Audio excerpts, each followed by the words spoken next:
Hello, everybody. I am Michael Whitehouse. I am here with Tarletta Williams from Black Dragon Marketing. We may have another guest joining us. We supposedly do, but don't know where he is. Maybe he'll show up. But if not, then Tarletta will talk to us about new business budgeting. That's what it is. Yes, I just had it a second ago. Tarletta is, of course, one of our 48 speakers that we have at Conference21 in May. And it's going to be a really great event. The website is up at conference21.com, and we finally figured out how to get into it. We were having a little bit of trouble with that, but that is now fixed. So, and there's a schedule. If you go to, I think it's conference21.com/schedule. Does that sound right? I believe so, yes. I don't think it's linked from the menu yet, but if you go there to conference21.com. I think it's under info, if I'm not mistaken. Under info, there's a schedule for the actual conference, and then there's a schedule for the networking events. So things like these panels, as well as the actual networking that happens outside of these panels. There's different schedule pages for each. Even better. So Tarletta is the one who's actually designed the site, and so she knows a bit about what's going on, and I'm also doing some of the updating, but she actually created the layout and all. So, so if you think the site looks good, she probably did it. That was me. I helped. Yep. I got the speakers though, so you can thank me for that part. Anyway. Yeah. Yes, he did. So, Tarletta, you're going to be talking to us today about new business. Business budgeting. So so right now, a lot of businesses are entering this digital transformation, going from being in the office, doing cold calls or doing whatever they normally do. And now they're actually doing it from their homes, or they're starting a new business from their home. And so it's not quite what it used to be when you would get an office and you go there and you had expenses to worry about. And so when it comes to budgeting for your business, a lot of people are still kind of confused on what money is supposed to go where and how much money they really need to get started, and then how to figure that out. So today's talk, unless our other speaker shows up, will be about 3 different pieces. And Michael, feel free to jump in with any questions if you have them. I'm happy to expand on any of this information. It's going to come quick because we can't tell. I do speak a little fast, so don't kill me. So the first thing I want to go over is what to do when creating a new business budget. So you just started a business, you've got a product or a service or an offering, and you are ready to take it to the marketplace. You've decided, you know what, people need to know what I've got to offer, and I'm ready to do it. All right, so the first thing you want to do is to examine your revenue streams. A lot of businesses that I run into actually don't have one just yet. And so they've had this wonderful idea, and they're like, I'm going to go sell it to the world. So I'm going to go put all this money into a website and business cards and developing this thing before they actually realize what their revenues are going to be. Now, revenue doesn't have to be just sales. It can be investments, donations, or any other way you're going to fund your project. But you do need to know where that money is coming from and how much it's going to be. As a marketer, I always tell people that you should not pay a marketing agency to market your thing until you've proven that you alone can sell it. Because my job is to emphasize what you've already done, not to create the entire platform. I'm happy to do it. I do pretty good at it. But it's a lot better and you get a lot faster results when you are already aware of the best way to sell your product and what your audience wants. I can only guess with industry averages, and it's not as fun, okay? Takes a little bit more time and money. So first things first is to examine your revenue streams. Again, how often, how much, how many, whatever you need to do to make sure you know how much money you're playing with before you start spending it. A good rule of thumb I would tell people is that you only spend money you've already made. So if you're selling something and you sold it to a family member or a friend or a complete stranger and you made $50 on that thing, then okay, you can now invest $50 into business cards or a website or a brochure. Typically, I don't recommend going ahead and doing that until you've sold one. That way, you only put the only effort you put in, the only resource that you created or provided was time, maybe some printing, depending on what your service or product is. All right. So after you've gotten your resources, your revenue streams together, you understand where the money is coming from. You need to deduct your fixed costs. So those are going to be things like your rents, your payroll, any kind of cost of products. If you're doing like an e-commerce platform, you have a cost of goods sold. If you need help with accounting, QuickBooks is a #1 item. We do actually assist with that at Black Dragon Marketing. We do have a financial department to help you guys with that if you have any issues with identifying what your fixed expenses are. These are things that are going to stay the same either over time or per item. In the beginning, most people don't have offices yet, but you do have a cost that's required for, being able to print whatever it is that you're doing or how many you need to do. So subtract all of your fixed expenses first. Also, recommendation: don't feel bad about working out of a Panera Bread. I've signed 4 or 5 digit contracts over a brownie. It's totally fine. It's normal now. Well, if you can get a table at Panera Bread. All right. So after you got your revenue streams, money's in the pockets, fixed expenses, you're not going out of business because you didn't pay your rent. Third thing is to determine what your variable costs are going to be. These are going to be things that you have to spend money on semi-regularly or all at once or in bulk. So these are one-time costs. These are overtime costs. Like think office supplies. Think of things that just happen randomly. I'm sorry, my kids have come out of their room. Yes. Okay. Back in your room, please. Yes. Okay. So your variable costs, like for my little people here, would be the wonderful grocery budget I get for them. So you buy coffee for your crew workers, or you got, you do anything for the office, buying paper supplies and things like that, what you need to do and how often you're going to be doing it. Get all your variable costs out of the way. After that, you need to determine a contingency fund. Now, obviously, if you're just starting a business and it's the only revenue that you have, trying to save money is hard enough when you've got a job. Doing it when you use your profits to pay your rent is probably a lot more difficult. Don't worry. I've been there. I feel you. Okay. But you do want to know that there's money set aside if anything goes wrong. So should you need to overnight ship something or an expense comes up that you just have to take care of because, maybe your due diligence wasn't 100% accurate, or you need to make sure that this thing gets filed, you want to know that there's money set aside to do that. Another one we're going to talk about a little bit later is also for taxes. If you are starting a business, yes, you are required to file taxes once you make more than $400. It's just the way the world works. It's great for retirement, I promise. It balances out in the end. And last one is to outline so create a profit and loss statement. So what you don't want to do is assume that because you've made money, that you're still actually profiting. This is for businesses that typically do have overhead costs such as e-commerce or drop shipping where you are paying for a service. And there are other things involved in it as well. Or when you're building a team is very, very important. Because of course you're paying your team members to be on, you're paying for the overhead, you're paying for the whatever it is. You want to make sure that whatever you're charging for your product covers all those things plus some. And some of those are going to be fixed. Some of those are going to be variable. So again, fixed expenses would be like the rent for your office, whereas variable is the amount of time it took that employee of yours to make that sale or how often they came to work. So of course, for every sale you won't make the same amount of profit. But you do not want to assume that you are profiting from every sale. You want to make sure that at the end of the day, you understand what you need to do in order to break even and when your first dollar actually gets made.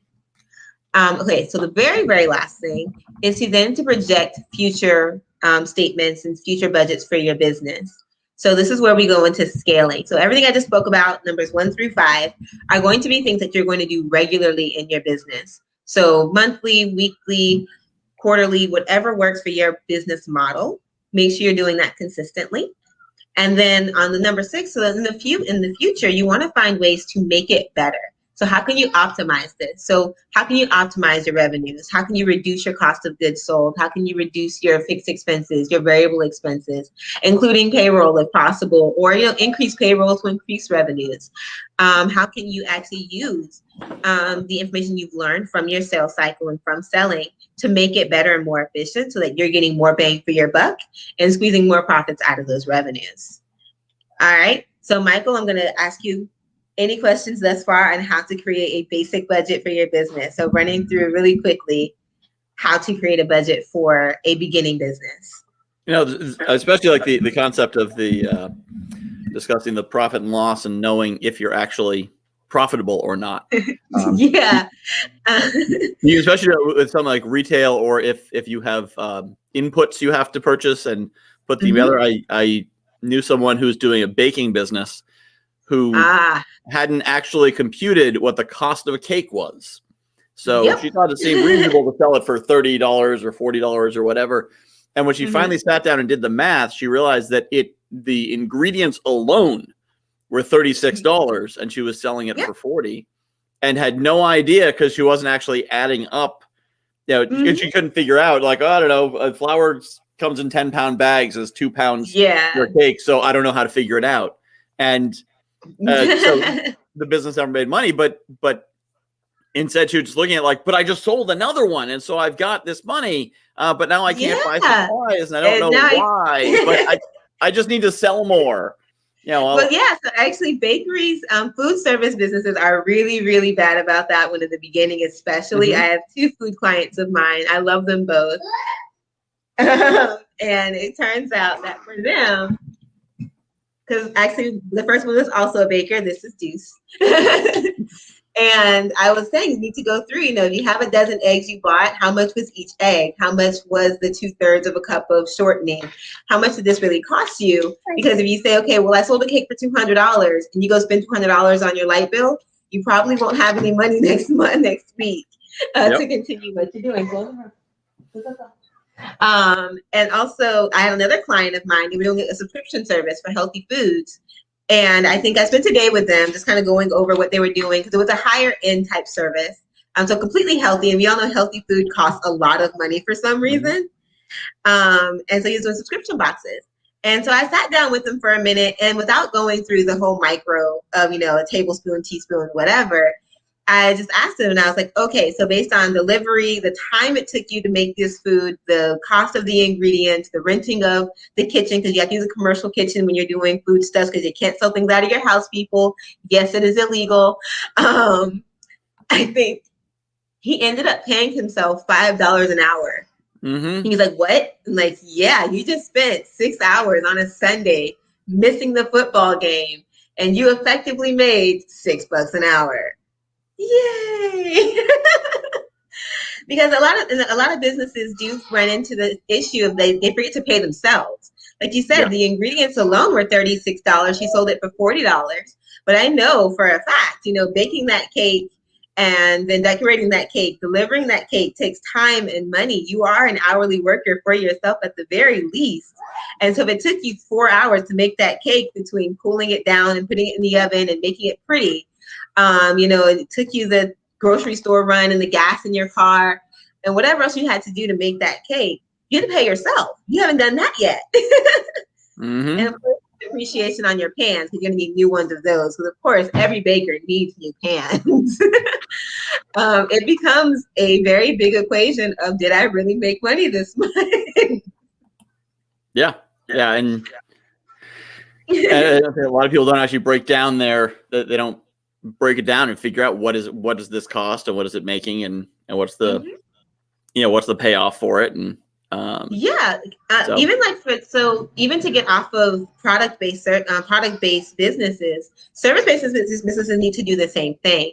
And for them, it becomes a little bit more difficult, because they can't figure out, well, I'm not selling a thing, so I didn't pay for it, and I'm selling my knowledge, so it didn't take me much time to do that, or whatever it is. And I tell people, everything that I do, I use Toggle Track. I love it. It has a plugin on my computer that I can just click a button no matter where I am on the internet, and I can track my time. And so even if I'm doing something for free or for myself or for a friend, I always track that time to say, okay, how long did it take me to research this thing? How long did it take me to then email this person? Okay, I called that person. All right, this is how long it took me to get that sale. This is how long it took me to do the thing they want me to do right now. And even though it might not feel like a lot of time, when you add those things up, because they took that time out of my day, you'll see, okay, so I know that typically this would take somebody 6 hours. It took me 2 hours. How much? Because then you can figure out how much you're paying yourself per hour, especially as a consultant. Because the time you took to research your client's needs or whatever they were looking for, and then deliver that service to them, whether it's a 1 hour phone call every week or, 2 hours of research to make sure that you could understand, that you could, break it down properly for them, or their emails, their phone calls, whatever. You say, okay, I charged this person $1,000 for the month. I spent 10 hours doing research, phone calls, emails, whatever. And every client's going to be different because they don't all email you, 20 times a day or 2 times a week. And you can determine, okay, am I not charging enough? Am I giving, for the biggest one is, am I giving away too much for free? So if you say unlimited phone calls and you're spending 20 hours on the phone with this one client, you might learn that you might not want to do that in the future. Or you do want to monetize that part of your business, but you want to make sure that it's something that people are actually already using. You already have the metrics that you need to identify if it's worth doing or if it can be a free service that you don't have to worry about so much. Yeah. I found that I do some I have some Fiverr gigs up, and they're based on pretty specific things. And what one of the gigs I took was it was a custom gig, but to do an interview for someone else's podcast. So they want to do interviews. I've got the interview experience. I've got the voice. So sure, no problem. I'll interview. So then they say, okay, cool. Here's the guest. Book him. And I'm like, okay, I will email him my Calendly link because that takes all of 2 minutes. All of 2 minutes. A week later, I got the notification from Fiverr, you're running out of time to deliver this. And I'm like, dude, you're not paying me to book guests. You're paying me to interview a guest, and probably not enough for that because Fiverr rates. It's Fiverr, Fiverr rates. But it's enough. It was enough. It was worth an hour. Interviews are fun. You get to meet something good come of it. Yeah. But but to realize you're paying me for this, not this and this and this and this and this as well. And I think people probably fall into that too. It's like, oh, I want to give good service. Well, he's giving good service, and there's getting taken advantage of. I used to go into forums all the time, like, how much is too much free stuff? Because I give unsolicited advice to everybody. Like, look, listen, don't do that. This is free marketing advice. Unsolicited. I understand. I'm not going to charge you for this, but ABCs, XYZs, all other information and manners of things. Juice. Go in the room. They are 1 in 3. They are everywhere. And so, but it's definitely something I tell people, like, when you're trying to figure out your market, when you're doing your research, it's something that's definitely worth doing because you can even time your research. How much time did you spend researching? Because then you can see how much time you're investing in your own business, which I do. So for Black Dragon Marketing, I do have a timer for that versus when I'm researching for somebody else's business. And sometimes I'll learn, okay, I'm spending way too much time in my own business. And as a business owner who is led by my schedule and paid for the time I spend on other people's businesses, I actually have my kids will hear me say, or my friends will hear me say, I should be on somebody's clock right now. I'm not on anybody's clock. Whose clock should I be on? Because that means I'm getting paid. If I'm not on the clock, I'm not getting paid. So whose clock am I going to hop on really quickly so I can clock some time today? that makes a lot of sense. Yeah. And my business. Yeah, most of the paid stuff is pretty simple because you do more consulting, where there's broader work, whereas my coaching is more hourly. So someone pays me for an hour of coaching, it takes about an hour of coaching. There's not a lot of research necessarily, because that's kind of between consulting and coaching. The best description I heard once is coaches ask questions, consultants give answers. Which, depending on what it is, if you need someone to build a website, you don't want someone asking questions. You want someone giving you answers. Here's a website, answer. Yes. Whereas coaches are much more about, what is your vision for this? What are your values? What are your goals? Because if you don't have those, if you don't have someone asking those questions, you can't ask the right questions to get the right answers. So this is very true. So actually, I pretty much just dabble all over the information network. So a lot of people would call me a challenger coach. Like, I challenge people a lot, so people would call me a coach. But when it comes to consulting, I'm like, just do this. Like, I don't have time for this. Like, why are you doing this? Make it make sense to me, and we'll continue. If not, and also I always tell my clients, like, look, my job is not to change your mind. It's to help you make an informed decision. I'm telling you for a fact that name's too long, and they do it anyway. And so I'm just. Again, I'm just here. I'm not here to be, pushover. I'm like to push you anywhere. I'm just letting you know that from my vast amounts of experience, that's not going to work. And then they do it, and then they have to pay me to fix it afterwards. But I did tell them not to do it. Yep. And so we would go through that. But yeah, so like I said, but being able to identify that profit loss is so important for some businesses to understand, okay, am I spending too much time in my own business? Am I spending too much time on this part, on that part? Where am I getting the most bang for my buck? And that's when it goes, you might hear those key terms of KPIs and needle moving activities. And you can really identify where those are, where you're spending your time, and if it's actually being productive. Yeah, that makes sense. Yes. So let's see. So next part of this wonderful thing. So I've gone through what you should do as a beginning business. Of course, there's lots of subheadings under revenue streams and profit loss statements and what to look for and fixed costs and optimization and, lookouts. But just a few basic mistakes that I've seen businesses make time and time again when it comes to creating their budget for their business. And the first one I see a lot is overstating projections. So we all want to believe that our that's a lot for a man who's done that. The best business in the world and everybody needs this thing, because obviously I thought of it and it's like the most amazing idea ever to walk the earth. And so I'm gonna sell selling out every week, every month.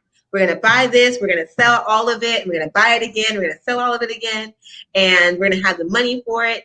And we're going to be able to pay all these other debts we're creating because we're paying for it ahead of time, because we just knew that it's all going to work out. And that goes hand in hand with number one of understanding your revenue streams, okay? And so whenever I work with my clients on their very first year of projections, I always tell them to actually add in a 25% drop per quarter. Because we never think of our business falling off. Like people, once they buy it, they're forever in the system, and there will always be people to replace them.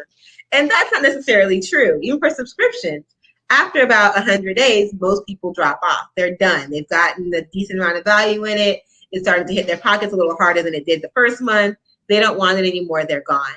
And so I always coach people to add in a drop in service, whether that's 33%, 25%, 50%, depending on how often your customers come back or what your customer lifetime value is.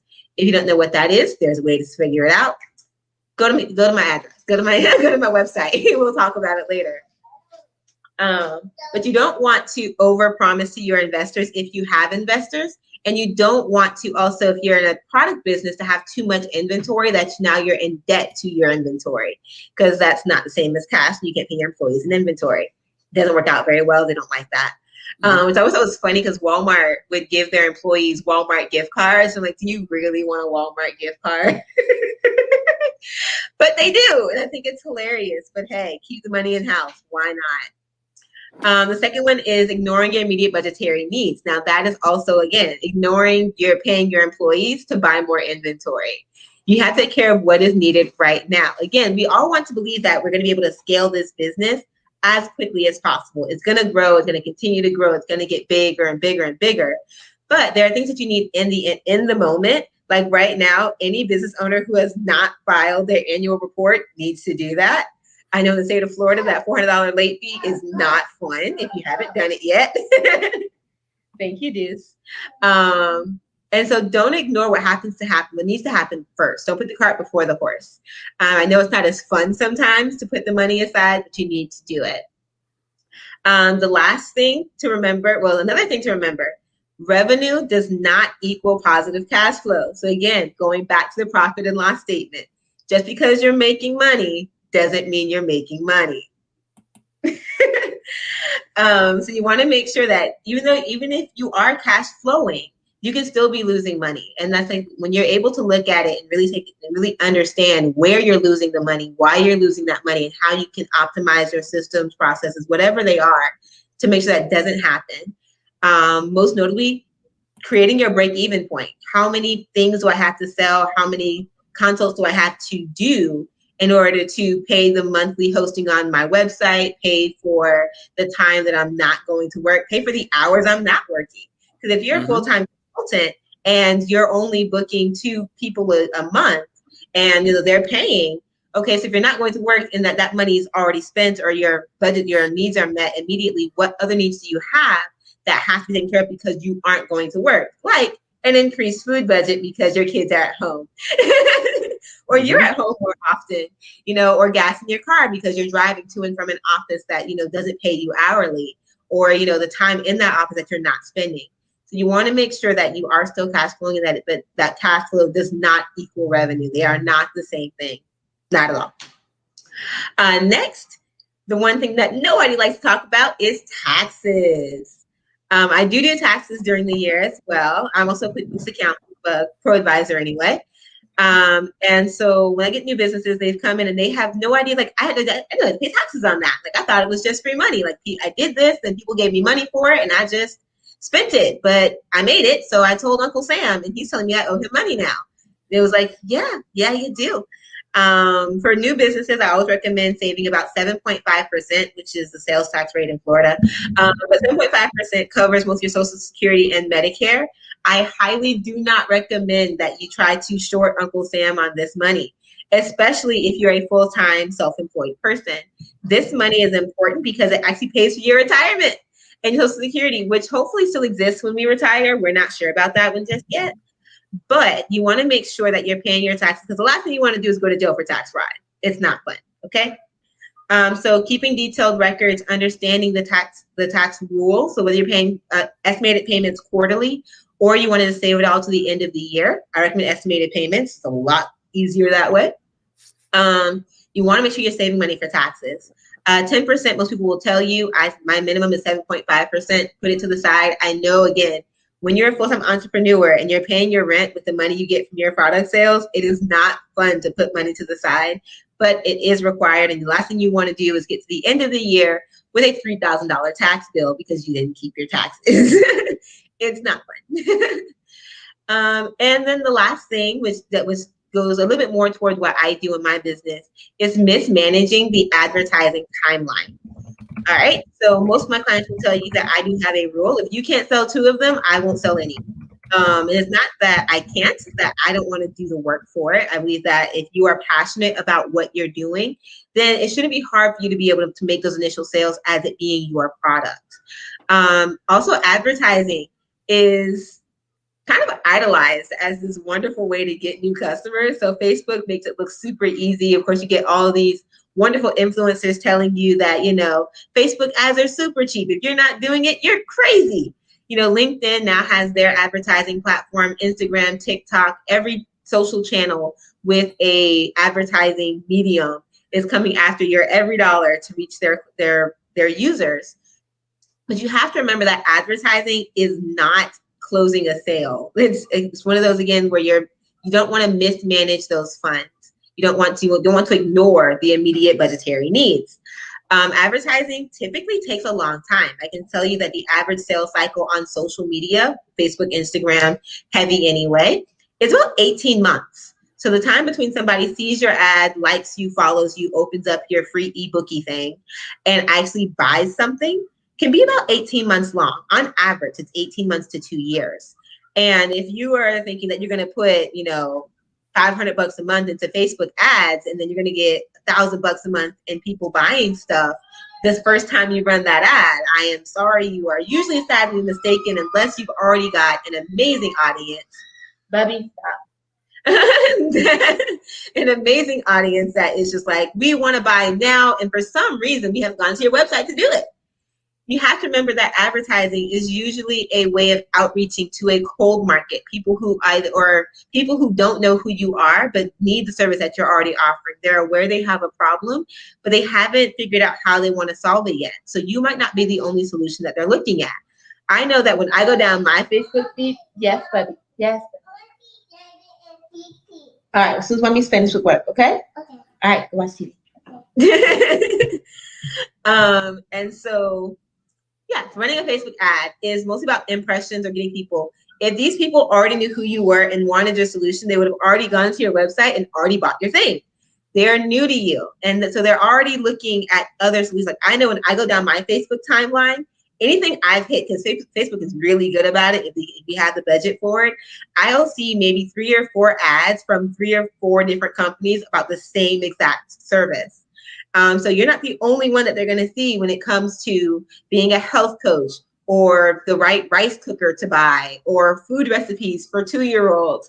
They're going to see a bunch of ads for that if that's what Facebook is showing them. So you have to remember that you're still in the consideration phase. They have not actually contacted you to make a sale yet.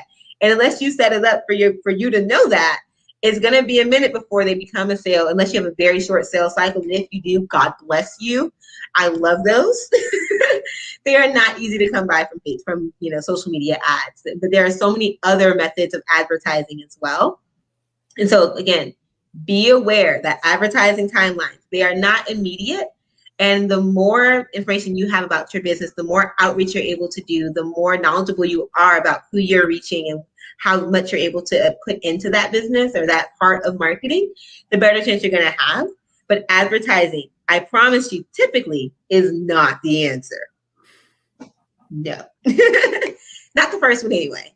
Yep. Maybe the number 4. So what is the first answer? How do you first start getting that business? So word of mouth marketing is the very first place. Like I can tell you any network marketing company, anybody, if you go back to the days before we had digital media at all, people went door to door, either whether they were salesmen or it was your friend recommending Susie Q babysitter, or is a guy at work who has this great mechanic. It was always word of mouth service. And even to this day, word of mouth service and recommendations outshine any other type of review that you're going to get from a customer. It's the shortest sales cycle. It's the easiest way to reach people. Typically in marketing, they call that the people your people know. So you have the people you don't know, who's your cold market. These are random people that, we get the spam risk calls now because cell phones have gotten smart about, ciphering those out. You have the people that you know, which are your warm market, and then the people that your people know, because your people know you. And so they trust and believe in you. They can, without sounding salesy, ask this other person or tell this other person, I know this great guy with this great service. You should talk to him. He's got you. And they're going to trust that much faster than hearing it from a stranger on social media or seeing it in a box in their email, or this other random name that popped up in this other area, or on a Google search. So granted, Google searching is very popular right now, but word of mouth is always, always, always going to be the best way to get started, even if it's just you approaching strangers in Walmart. Which I have done. Actually, I have gotten a customer by asking about banana pudding. They were in front of me in the line, and I saw the ingredients for banana pudding. I was like, I love banana pudding. Where are you going? Well, there you go. So they own a daycare, and they have the old banana pudding clothes. Exactly, banana pudding clothes. Like, we should talk. I need so tomorrow that's gonna be done. I can stop by when you guys are serving lunch. Great. Yep. Yeah, that's definitely a powerful thing if you can be outgoing and kind of approach people, especially now that we're getting back to getting out more. I think where you are, people are out already up here in the Northeast. We're getting there. Mask, I pretty much get out of my car. Okay, so how COVID conscious is this place? Do I have to wear a mask? No mask person going in. Let's go. Yep. But within 3-4 weeks, at least in Connecticut, I think most of the country is this way. Anyone who wants a vaccine will have been able to have one in the full 6-week regimen, which means I think that April 16th. It passed down. I think Biden passed it in, and they've been going strong with it. But give me 1 second. I've got an apple slice emergency on with my children. Oh, right. Maybe you can tell us so I know that you've been juggling a few different projects. So what's been the most beneficial method of marketing for you so far? Yep. Yes. So of course the big thing that we're pushing right now is Conference21, which we got about 48 speakers, and one of the biggest ways to promote that is that each of the speakers is encouraged to promote it to their audience, and we give them resources to promote it, whether it's email swipe files or social media resources or whatnot, and so encourage them to draw in their audience. And the challenge there is, of course, the coordination, making sure that we can get them on the Zoom calls and get them the information, everything they need to do that. But if we can leverage everyone's audiences together, then that can have a very powerful effect altogether. So I can definitely say that, especially on social media platforms that I've seen so far, that audience leveraging has become very, very popular. I've gotten a lot of requests for I've got a group. You got a group. Let's interview with each other's groups. It's like, I don't have a group. I don't want a group. Let's table that when I get a group. Like, I don't have the time to deal with a group of people. Like, community management is a lot harder than they make it sound. And I know this because we do it for our clients. I'm like, I don't want to do this for myself. Yep. Yeah. One of those things I was like, I don't want that at all. Like, let's just not. That's definitely a whole different thing there. Person for other people's groups. Well, there's been a whole lot of really good content that you've been providing there. A lot of great tips for new businesses, and I can see that two of your best clients are demanding your time now. Something like, well, one of them uses tablet unlocks, but and the other one just wants to eat apple slices. But I think it may be time to wrap up and let you get back to them. But it's been great to have you on here, and I don't know what happened to our other guests, but that's okay because you got to share a whole lot of good information. So yeah, if people find it helpful, please let me know. Let Michael know, or of course go to my website. Let me know. My name's Tarletta. It's pretty easy to find me on any social media platform because of it. I'm just happy to help. It's been great.